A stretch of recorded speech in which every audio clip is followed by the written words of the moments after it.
I'm in a very remote part of the Sonoran Desert in the southwestern part of the United States. Today's topic is the saguaro cactus, like the one behind me. Now, this beauty is over 100 years old and is probably nearing the end of its life. Let's take a closer look at this cacti. Now, this saguaro is about 4.5 feet tall, which I estimate means it's about 35 to 40 years old. They grow really slowly. So if you take a closer look inside with my magic magnifying glass, you'll notice that the inside has these ribs that will support it.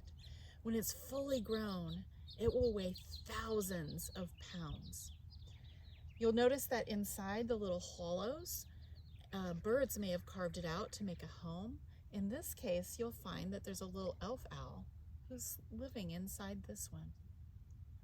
When they're about 30 years old, they'll sprout their first flowers at the very, very top, and they're very pretty.